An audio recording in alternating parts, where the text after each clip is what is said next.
The naturalist Vladimir from St. Petersburg offered to share his experience with the viewers of the channel about a technique related to working with dreams.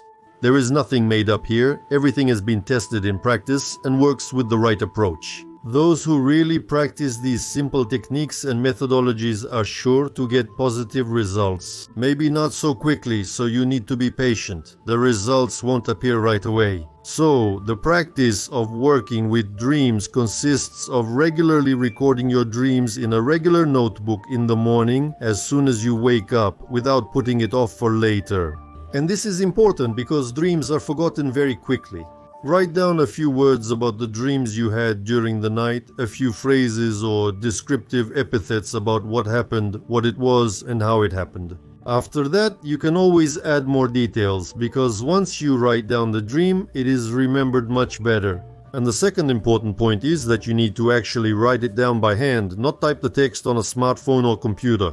When we mechanically write with a pencil or pen on paper, it's as if we are addressing our subconscious, which has the ability to awaken our abilities that have been dormant until now simply because we haven't used them. It's also important throughout the day to periodically give yourself the instruction. In the morning, as soon as I feel myself waking up, I will remain still and try to remember my dream. You can phrase this in your own words, but the main point is also to remain still. Keep lying down with your eyes closed, and as if looking into space, try to recall your previous dream. Become an observer. Calmly surrender to whatever happens to you and to whatever you see. Most likely, you will notice some movements, vague images, blurry scenes, bright flashes or dots, and so on. The main thing here is to calmly observe what is happening, without judging or interpreting the information that comes to you. Please note that it is very important to remain completely still upon awakening. Even the slightest movement, like moving a finger or a small movement of your leg, can disrupt this state. It's like the calm surface of water. If we throw a stone, ripples will appear. This is exactly the borderline state between sleep and wakefulness that you are learning to be in.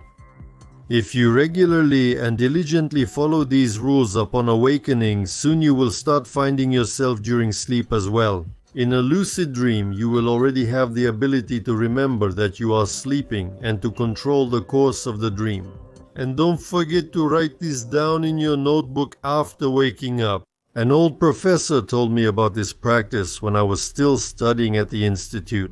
He explained back then that by recording your dreams, you gradually build a bridge between your everyday consciousness and your dream consciousness. And as a result, our consciousness becomes whole, no longer divided into separate parts. Such a practice leads to dreams and our reality gradually becoming one whole. You wake up from that slumber in which you have been your whole life. This process is well shown in the movie The Matrix. By the way, out of 1,000 top-rated movies, The Matrix is still in 17th place, even though it was made back in the 90s. This shows that at its core, it reflects an interpretation of the picture of our real-world structure. The merging of dream and reality is also expressed in the parable of the butterfly and Chuang Tzu, where he wondered, was I a man who dreamed he was a butterfly? Or am I now a butterfly dreaming that I am a man? Later on, the feeling will often arise, am I in a dream or not? My professor said that this is a good sign that the work is going in the right direction. For me personally, this practice was not easy, and at some point I even thought that it wasn't for me, and that I probably didn't have any ability for lucid dreaming. To this, my professor-teacher replied, what seemed to me at the time to be illogical, that for example, teleporting any distance is actually very easy if you possess this knowledge. Back then, I thought that maybe he was just talking nonsense, or maybe he really could do it, and if so, he could share this knowledge with me. So discipline, consistency, practice and intention are very important and will be your helpers in your work. Let's consider such a dream. One morning I felt that I started waking up automatically, and a thought appeared in my head that I shouldn't move. I began to look into the dark space and recall my previous dream. By that time, I had already been practicing memory recall for some time. I was often told that many people don't remember their dreams. But once you start writing your dreams down in a notebook, something inside you begins to transform and change, and at some point you realize that you're starting to remember your nightly adventures very well. And so at first, I saw a bright spot in this black three-dimensional space, which very quickly began to move toward me and take shape as the movements of blurred and indistinct figures. And after a few seconds, it came almost right up close to me.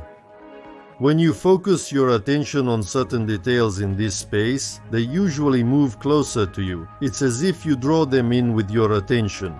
And then, right before my eyes, a huge screen appeared, where I began to watch the events of my dream in vivid colors as a spectator. Then, unexpectedly, it was as if I looked into this screen and was instantly drawn into it, becoming a participant in this dream.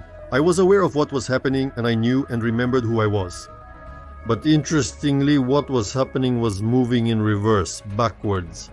This surprised me a lot, even though I had been warned about such a possibility. In general, try not to be afraid of the events happening to you, because nothing bad should happen to you. When some kind of danger arises, your subconscious should push you out of the dream. No one really knows how all this actually works, and most likely it's not important for us, since it's incomprehensible to humans.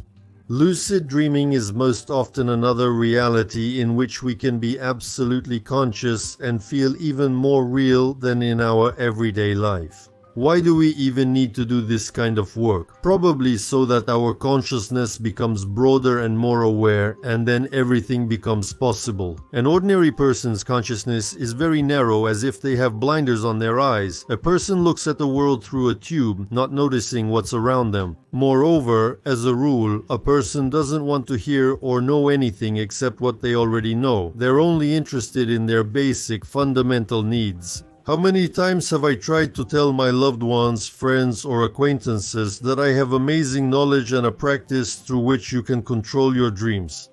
But no one wants to listen to me. And at the very least, they consider it oddities or signs of progressing schizophrenia.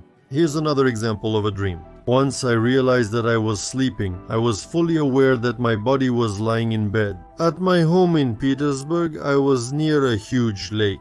The weather was magnificent. The bright sun was shining. There wasn't a single cloud in the endless blue sky. It was very warm, and the incredibly vivid colors suggested that nothing like this exists on Earth.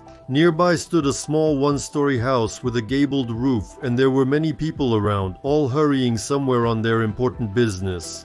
In lucid dreams, I often knew that many of the people you interact with there are real and are currently asleep. They are dreaming the same dream as I am, but they are in it unconsciously. I stopped a passerby, a man of average height with European facial features, and asked him if he knew that he was currently asleep. At that moment, for some reason, I really wanted him to wake up in this dream. He looked at me as if I were crazy and was about to take a step and walk away. But I insisted, saying that if he wanted, we could fly up to the roof of the house nearby, so I could prove to him that we were in a dream.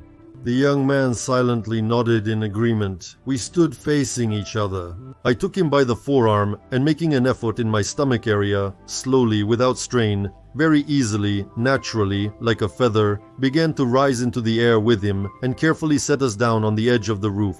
From fear, his eyes widened, his face twisted into a strange grimace, and on top of that, he started shaking his head unnaturally. I realized that he was scared, and I slowly lowered him to the ground, where just recently we had been standing together. His facial expression amused me. He broke free from my hands and, almost running, quickly walked away, and after a few steps turning around, he moved his lips, apparently expressing gratitude for the experience he had gained. After that, I went to the lake, touched the water with my hand. It was warm and amazingly calm. I spent some more time on the shore. When I am conscious in my dreams, I am overwhelmed by a bright emotional state of joy, like a child. And often because of this, I get thrown out of the dream. When I get overexcited, I wake up feeling upset that I'm lying in bed and not still in the dream. From this, it follows that calmness and balance are important factors for staying on the other side. The next example of a dream. I lay down in bed, fell asleep quickly, and suddenly realized that I was dreaming. I was standing in a dimly lit tunnel, looking at a wall about 2 meters in front of me. Looking at the vaulted ceiling, I thought it was very well made. Everything was paved with large, almost black, polished stones. When I felt a slight draft, I looked to the right, then to the left, and saw a small sheet of notebook paper moving chaotically, with every breath of cool air. It became clear that the tunnel was almost endless, with no exit on either side, and no one had been here for a very long time. I thought then that if I died there, I could stay here forever. And as soon as I spoke that thought in my mind, I instantly felt that I was lying on my bed, covered in cold sweat. From my professor, my teacher, I heard many times that out-of-body travel is practically safe, and the physical body is connected to the dream body by an unbreakable thread. In case of danger, we instantly find ourselves back in our physical body, and in this case, the fear of death is our good helper that protects us. By the way, at that time in the tunnel, I received the knowledge that it is completely real and is located somewhere on our planet. Perhaps these are preserved intercontinental tunnels of an ancient civilization. Now, a useful piece of advice. Try not to talk about your experiences with lucid dreaming, although you'll really want to just shout it out to everyone so that people can learn about it and try it themselves. Since this is a new experience, it needs to be reinforced in our consciousness. And when you talk about it, it's like you're spilling it out, and other people's rejection of this information blocks your ability. When you have more stable results, you can tell a like-minded person about it, but not earlier than 4 or 5 days later. Today, I understand well that when we lose our physical body, we move into those very worlds that we used to call lucid dreams during our lifetime. It's no coincidence that people have the understanding that life and death are like sisters. And finally, here are some terms that are used by dreamers. Lucid dreaming is a state when the seeker becomes completely aware within the dream. At that moment, we experience a sense of absolute reality in the dream, sometimes even more realistic than in our everyday life. A dreamer is a person who often travels in lucid dreams and already knows a lot from practical experience. Knowledge is when the word is interpreted in the following sense. An amazing state that most often occurs in lucid dreams, but can also happen in our reality. It's a state when, almost instantly, like a snap, understanding or a complete set of information about something comes to you in a split second. Practice is when a seeker works on some technique that opens up special knowledge and skills to him. And experience is when the seeker has received knowledge directly as a result of this practice.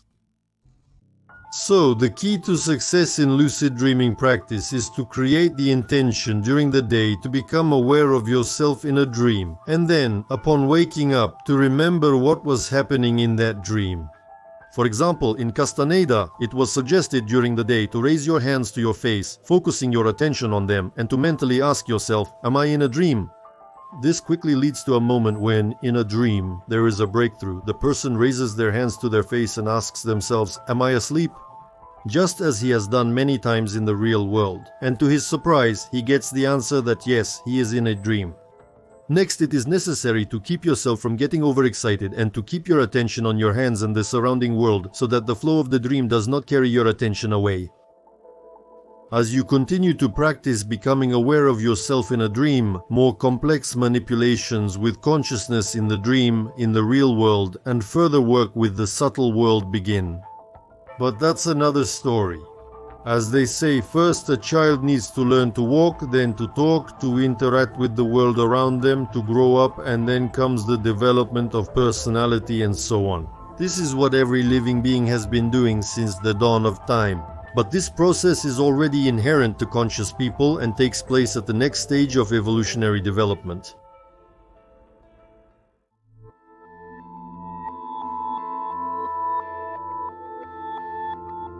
Subtitles created by